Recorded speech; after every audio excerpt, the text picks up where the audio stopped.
So, right now, Russia, it's weaponizing Melania's past. I don't know if you know this, but on Russian TV, they frequently show Melania nude in order to mock Donald Trump. So they show all these photos of Melania. By the way, Melania's previously made posts about how proud she is of her nudes, but did you know that after Donald Trump and Melania met, she got what was called an Einstein visa?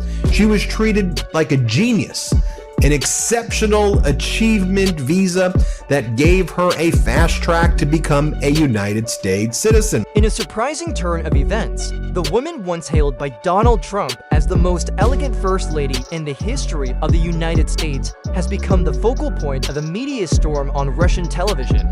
Not just once, but twice. The latest spectacle is a controversial new show called Weaponized Lingerie, which has taken center stage in their primetime lineup. And here's the twist: Melania once proudly embraced those photographs, but as of now, it's clear who isn't feeling quite so proud. All the information shared here is based on verified public sources and interviews. So if you're ready, buckle up. What you're about to witness is the political circus in full swing. Donald Trump went to a club in Manhattan called the Kit Kat Club, where there were parties that were frequently thrown for very rich Manhattan elites, businessmen, to mingle and find very young models from Eastern Europe. Models from Eastern Europe, and Melania was a model from Eastern Europe who was brought to the United States, who would attend these parties where the rich men would show up and mingle with the models. It wasn't a cafe or a jazz lounge where Donald and Melania first crossed paths. It was the Kit Kat Club. This venue, frequented by Manhattan's elite, Eastern European women, and an abundance of champagne, was the backdrop where models mingled with millionaires. Melania, of course, was one of those models. In a world where connections were made over visa applications, cash, and charisma, they found a way to click. Visa application, cash, and a charm. Was a frequent passenger on Epstein's plane, known as the Lolita Express. And Epstein told author Michael Wolff, "The first time he slept with Melania was on my plane." And that is how I met your mother, Baron. Any questions? I'll tell you, next time you're on a flight with a crying baby, just think about how much worse it could be. Jeffrey Epstein allegedly claimed that Donald Trump's first night with Melania occurred aboard his private jet, the infamous Lolita Express.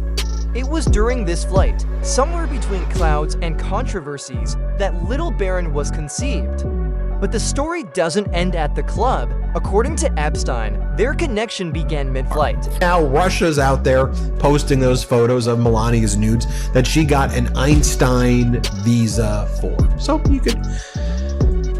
That's how Donald met Melania. That's how they got married at the Kit Kat Club, right around all that time period. In addition, Russia has resorted to posting explicit photos of Melania Trump as a form of retaliation. I am Einstein, the so-called visa girl. It is important to understand that, in this case, Putin's chosen propaganda tool is none other than the brilliant wife of the President of the United States. Recent revelations have shown that the Kremlin doesn't need deepfakes. They have, in fact, kept a collection of Maxim photo shoots, adding fuel to their ongoing vendetta. Linked by someone named Paolo Zampoli, who's become an ambassador under Donald Trump, a high-ranking government official. And the article goes on to say how Paolo secured Miss Trump's visa to the United States and introduced her to her future husband at a 1998 party he hosted at the Kit Kat Club. Mr. Zampoli's parties have featured an alligator, tiger cubs, and models at nightclubs blowing kisses at fashion television cameras. Cameras were rolling when Paolo Zampoli, a matchmaker and ambassador, entered the scene. He was the one who introduced Melania Trump to his networker world filled with models, nightclubs, tigers, alligators, and eventually a government title.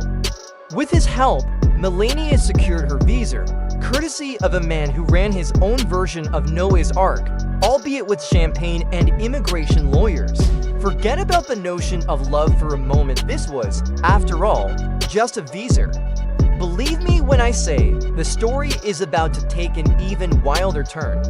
If you're enjoying this ride through political matchmaking and marriage marketing, don't forget to like the next chapter. It's even more compelling. She then used her citizenship to bring in her family members, a policy that Donald Trump is blocking, and that Donald Trump would send people like that, I guess if their skin color was brown or black, to concentration camps in the Everglades called Alligator Alcatraz. The benefits of having that visa soon became evident. Melania used her citizenship to bring her parents to the United States, a move that was entirely legal. However, here's the catch. Donald Trump has spent years criticizing this very practice, referring to it as chain migration. Yet, whenever Melania's family is involved, the doors are thrown wide open. Meanwhile, if your last name doesn't sound European, Trump seems to treat you as though the only place for you is some sort of detention camp in the swamp. In this case, it's clear that her parents received a warm welcome, while others ... Well, that's another story. Melania got her family citizenship. Melania Trump used a legal pathway that her husband and his top advisors has repeatedly disparaged as chain migration, the right of U.S. citizens to bring their parents to the United States. Federal law since 1965 has said U.S. citizens may apply to bring minor children and parents to join them in the United States without having to wait a long time for a visa. Citizens may sponsor siblings and adult children, but they typically wait longer longer for visas. Okay, so Melania gets the expedited path based on an Einstein visa after meeting Donald Trump at the Kit Kat Club. Then she brings in her family, and now Donald Trump's against all of those same policies. Melania Trump secured her family's citizenship through a legal pathway that her husband and his top advisors have repeatedly criticized as chain migration. Since 1965, federal law has allowed U.S. citizens to apply for their parents and minor children to join them in the United States without enduring long visa waits. While citizens can also sponsor siblings and adult children, these cases typically face longer delays. Melania, however, benefited from an expedited path through the Einstein visa, which she obtained after meeting Donald Trump at the Kit Kat Club. She then brought her family to the U.S., even though Donald Trump, at the same time, opposed the very policies and regulations that allowed her to do so. Now Melania pretty much just grifts. You know, she has her meme grift, which the meme coin crashed. She sells her book, Why Do I Stand Proudly Behind My Nude Modeling Work. Melania was with her personal stylist, Pierre Brallard, who's paid about $18,000 a month. Her stylist gets paid $18,000 a month from Trump's PAC. Let's walk through this process one more time. Melania was granted an Einstein visa based on the belief that she possessed exceptional abilities, though, in reality, it was largely her modeling career that gained attention.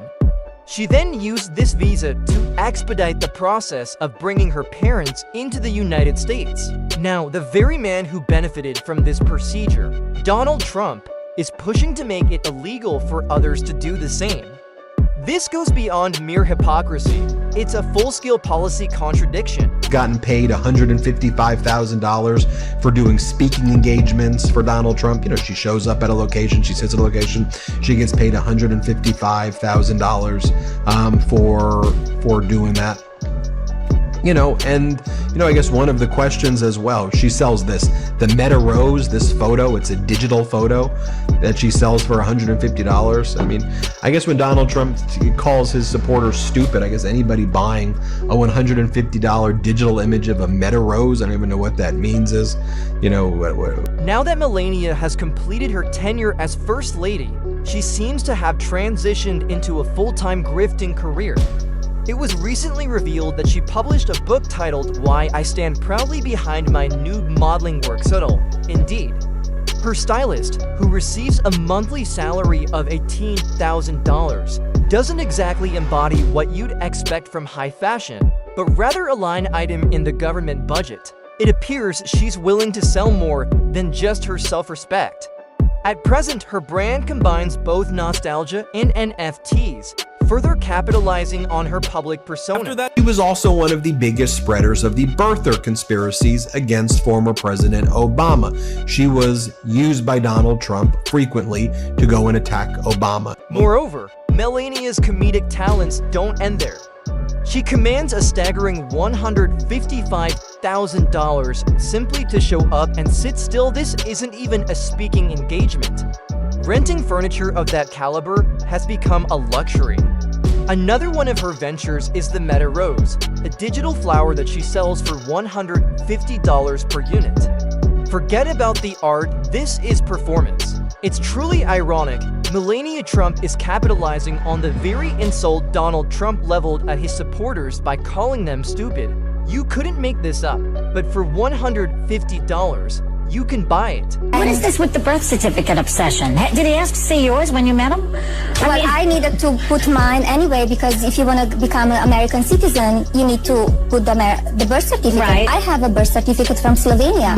And do you want to see President Obama birth certificate or not? I've seen it. It's not a birth certificate. Well, it's a certificate of live birth, Right, which they give. But Melania, if he insists on what he's saying, then no one in Hawaii can ever run for president, because they all get the same live birth certificate. Well, but they need Bette to have... Midler is finished, for example. They need to have, and in one way, it will be very easy if President Obama just show it. And because it's not only Donald who wants to see it, it's American people who voted for him and who didn't vote for him. They want to see that. But it's on display in Chicago. Before embarking on book tour and NFT ventures, Melania held another role chief promoter of the Obama birther hoax. Trump handed her the microphone, and she didn't just echo his message. She amplified it. Being First Lady doesn't mean staying out of political matters. Sometimes it requires playing the role of a messenger for your spouse's agenda. The values that you work hard for what you want in life. For what you want in life. That your word is that your bond. word is your bond. That you do what you say you're going to do. Keep your promise. That you treat people with dignity and respect, because we want our children and all children in this nation to know that the only limit to the height of your achievements is the reach of your dreams and your willingness to work hard for them. And of course, Melania would plagiarize Michelle Obama's speech at the Democratic National Convention. Literally, Melania's speech during Trump's first Republican National Convention was literally copy and pasted of Michelle Obama's speech. Melania's defense of the Obama birther hoax comes across as someone fumbling to explain a complex tax form. It's not just Donald involved here. She herself made the claim. It's the people of the United States, right?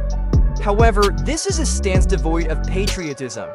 It's akin to demanding a birth certificate from a black president born in Hawaii while proudly flaunting your own Slovenian birth certificate. Donald Trump was caught on video bragging about sexually assaulting women and grabbing women by their genitals, and he says because if you're rich, they let you do it. She said that's locker room talk and that she was okay with it. Here, play this clip. He described it as locker room talk. Mm-hmm. To you, I mean, you sort of alluded to that as well. Is that what it is to you, just locker room talk? Yeah, it's kind of two teenage boys. Actually, they should behave better, right? He was 59. Correct. And sometimes I said, I have two boys at home. I have my young son and I have my husband. So, but I know how some men talk, and that's how I saw it, yes. Melania moved on to her next hobby, reheating other people's speeches and presenting them if they were freshly made. She did this after growing tired of criticizing President Obama, as Ben so eloquently put it, copy and paste. No, this isn't a coincidence, and it's certainly not a tribute. It's simply a direct copy from Michelle to Melania. And as for an apology, don't hold your breath.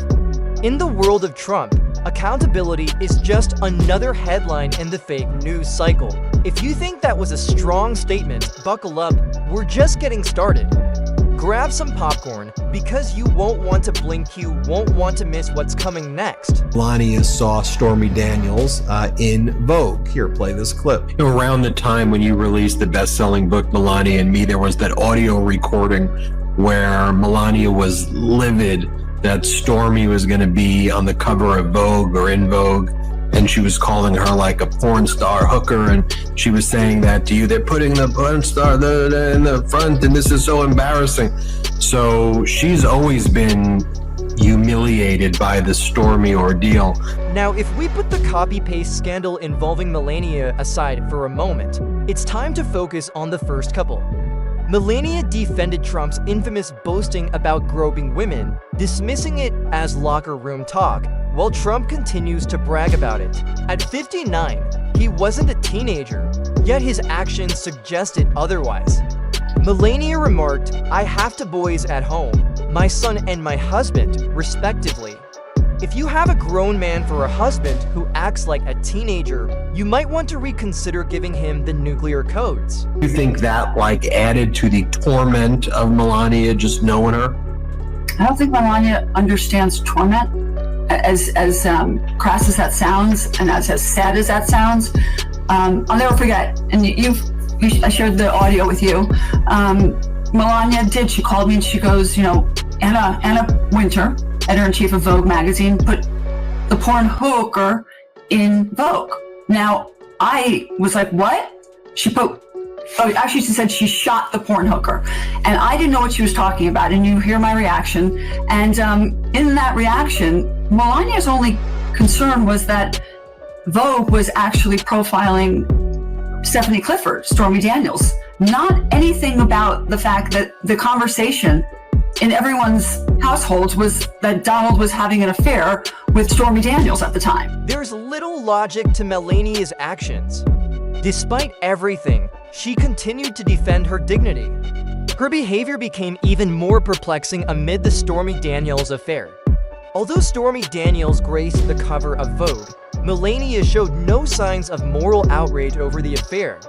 Instead, she expressed frustration with the magazine's layout. She didn't speak harshly about Stormy because of any moral objection.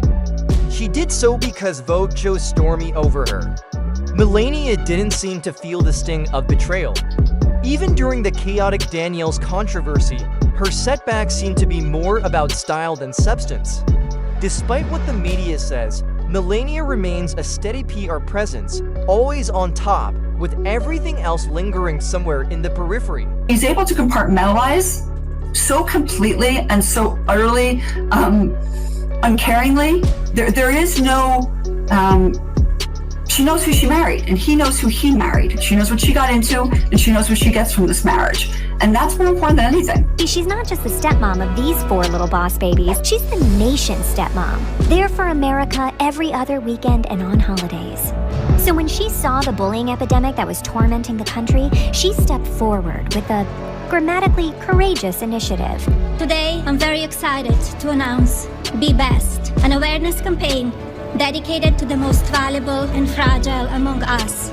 Despite the conspiracies, scandals, and turmoil, Melania Trump remained unwavering in her support of Donald Trump. She plagiarized when necessary, maintained silence when required, and smiled when the cameras were on. Yet, behind the perfect posture and polished accent, there was a woman making moves of her own. And that's when the grift became more personal. She clearly has the ability to compartmentalize. In contrast to everything else, Melania's decision to support Trump wasn't made on a whim. It wasn't just a smile, it likely came with a prenuptial agreement. She is far from oblivious. Melania knows exactly who she married and the benefits she stands to gain from the union. What we see is cold calculation wrapped in a fashionable exterior. There is no inner conflict, no anguish, nothing of the sort. It's not love, it's a matter of timing. Since day one, they've been inseparable. If you don't count the 6 months she stayed in New York while she reportedly renegotiated her prenup. But after that, it was a love story for the ages. Those ages being a hot 50 and, I don't know, 97? During their time in the White House, Melania and Donald were often seen taking long, romantic walks, holding hands, trying to hold hands, and refusing to hold hands. Yes, you could always see the look of fiery passion whenever Melania was at her husband's side. And it's easy to see why. While portraying the role of a polished First Lady, Melania launched the Be Best campaign, a national anti-bullying initiative directed at the most prominent bully on the internet. At that moment, America didn't have a true First Lady. What we had was a stepmother who appeared only on holidays and spoke in platitudes like, "Be the best, honey, and start with your husband first." Was Melania subtly signaling for help from within her golden cage, or was she simply toying with us? This narrative is far from over. Feel free to share your thoughts in the comments section. I think she hates him. Yeah, well, yeah. Okay, so we can all That's a agree on given. that. That's a given. I also think that she wants to take him out. She does not want to be the First Lady anymore. They agree with you. She doesn't want to be the First Lady. She destroyed the Rose Garden. Who hates Christmas? Melania Trump hates Christmas. She doesn't want to decorate for Christmas. She doesn't want anything to do with him. She doesn't want to sleep in the same room with him. She can't tolerate him. Allegedly. And she does. Yeah, how do you know all this? Yeah, I don't know. You don't know all this. Allegedly. That's why I say allegedly. Melania and Donald Trump were the first couple to awkwardly hold hands in public, signaling a relationship that, if you disregard the 6-month prenuptial agreement renegotiation, one seemed inseparable. Now, however, she's notably absent from his 2020 for campaign, much like the vegetables that mysteriously vanish from a Trump dinner plate.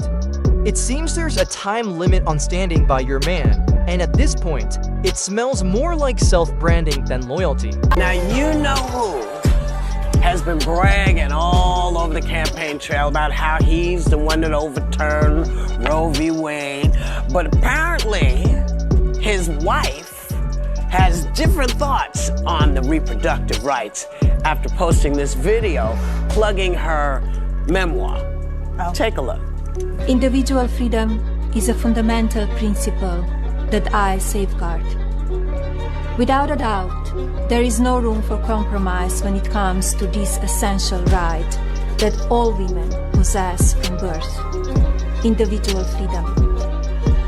What does my body, my choice really mean?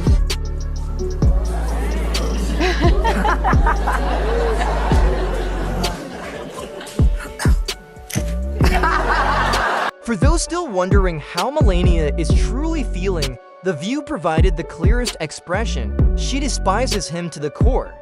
Melania no longer wants to share the presidential residence, the Christmas tree, or even the same bedroom with her husband. A cold marriage isn't the same as a silent divorce. The only difference is that there's no paperwork involved.